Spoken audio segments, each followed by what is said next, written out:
Setelah menaikkan status penyelidikan ke penyidikan terkait status dugaan korupsi kuota haji, KPK kembali memanggil Menteri Agama era Jokowi, Yakut Khalil Qomas. Kasus dugaan korupsi haji bukan kali ini saja terjadi. Sejak tahun 2001, Kementerian Agama selalu dibayang-bayangi kasus yang sama dan kerap berulang.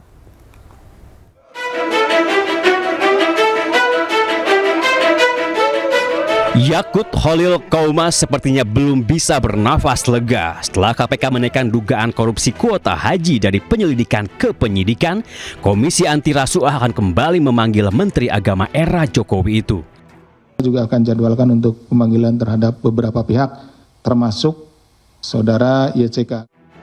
Tentunya bukan tanpa alasan kenapa KPK berencana memanggil kembali Yakut. Menurut peneliti Pukat UGM Zainur Rohman, pembagian kuota ibadah haji tahun 2023 lalu syarat dengan persoalan dan terindikasi melanggar hukum.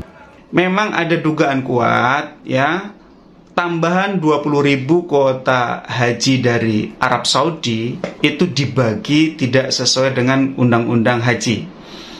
Menurut undang-undang harusnya pembagiannya adalah 92% untuk haji reguler, 8% untuk haji khusus. Tetapi oleh Menak waktu itu pembagiannya 50-50. Yakut bukan Menteri Agama pertama yang tersandung dugaan korupsi penyelenggaraan haji. Pada tahun 2001 hingga 2004, Menteri Agama Said Agil Husin terbukti menyelewengkan dana abadi umat dan dana penyelenggaraan ibadah haji. Selama menjadi menteri, Said menerima uang haram 4,5 miliar. Akibat perbuatannya, negara dirugikan 718 miliar. Said divonis 5 tahun penjara. Kasus serupa terulang lagi. Menteri Agama periode 2009-2014 Surya Dharma Ali terbukti melakukan korupsi dana penyelenggaraan haji dan dana operasional menteri atau DOM. Akibat perbuatannya, negara dirugikan 1,6 miliar. Surya Dharma divonis 6 tahun penjara. Kini Yakut kembali dibayang-bayangi kasus dugaan korupsi pembagian kuota haji. Walaupun belum menetapkan tersangka, namun KPK mengaku sudah menelusuri aktor utama sebagai pemberi perintah. Alur-alur perintah ya, kemudian juga aliran dana. Jadi terkait dengan siapa yang memberikan perintah terhadap pembagian kuota yang tidak sesuai dengan aturan ini. Kita tunggu saja apakah cerita lama Menteri Agama jadi tersangka akan terulang kembali dan siapakah aktor utama yang dimaksud KPK. Tim Liputan iNews melaporkan.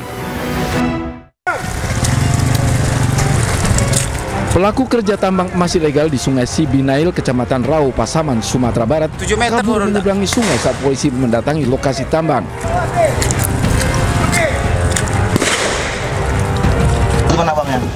Satu pelaku berinisial H, 34 tahun, berasal dari Lombok, berhasil ditangkap polisi saat beristirahat di dalam kapal ponton. Sedangkan 5 pelaku lain berhasil kabur dengan melarikan diri ke dalam kebun jagung warga di seberang sungai. Satreskrim Polres Pasaman beserta Polsek Rau juga berhasil mengamankan 2 kapal ponton yang digunakan pelaku.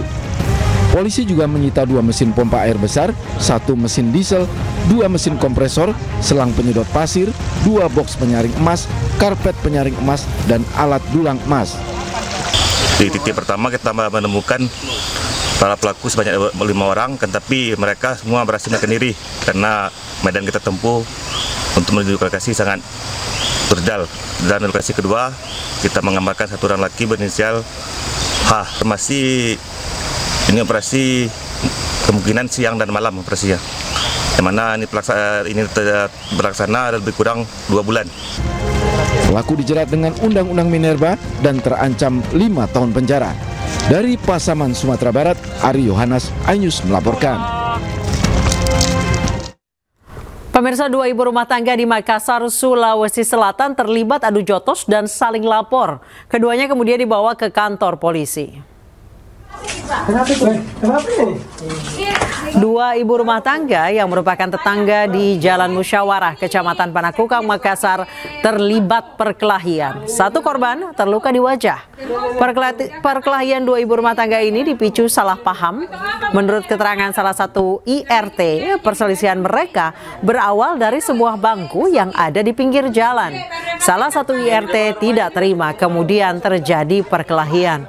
Warga sekitar yang menyaksikan kejadian segera melerai dan melapor ke polisi. Keduanya kemudian saling membuat laporan ke polisi.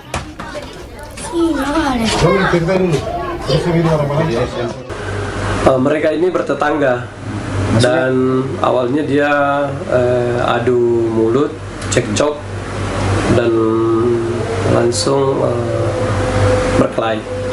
Untuk korban itu Bang, luka-luka di bagian apa saja itu Bang? Jadi korbannya luka di bagian muka. Presiden Prabowo Subianto meresmikan 6 komando daerah militer baru hingga melantik Wakil Panglima TNI di Pusdiklat Pasus Batu Jajar, Kabupaten Bandung Barat, Jawa Barat. Wakil Presiden hingga Menteri kompak menggunakan seragam loreng di acara tersebut.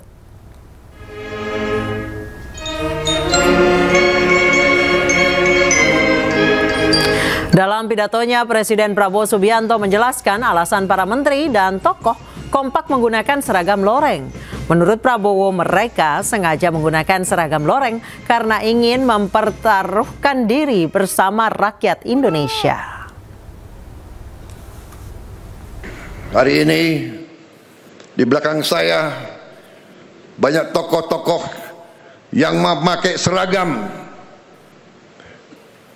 Mereka pakai seragam sebagai tanda mereka ingin terlibat, mereka ingin mempertaruhkan diri mereka bersama-sama seluruh rakyat Indonesia. Karena bangsa kita punya pertahanan yang kita namakan pertahanan rakyat. Akibat luapan aliran kali Pesanggerahan, banjir merendam puluhan permukiman warga. Banjir merendam 2 RT setinggi 40 hingga 50 cm. Luapan air kali ini pasca kiriman air dari Bogor yang tiba sejak sore. Menurut warga, permukiman mereka memang kerap menjadi langganan banjir ketika air kali Pesanggerahan meluap. Banjir mulai kapan, Bu? Tadi jam 3:30 mulai masuk, cuman perlahan sih masuknya. Cuman pas sudah mulai ini jam 5 tuh tambah naik. Sekarang makin naik. Tambah naik. Ini banjir udah sering Bu di sini. Kalau buat hujan aja sih enggak, kalau dari kiriman dari Bogor. Warga Desa Mereng, Kecamatan Warung Pring, Pemalang, Jawa Tengah digegerkan dengan penemuan jasad sepasang suami istri di atas tumpukan batu. Polisi masih menyelidiki penyebab kematian keduanya. Ini yang meninggal Pak, mohon izin.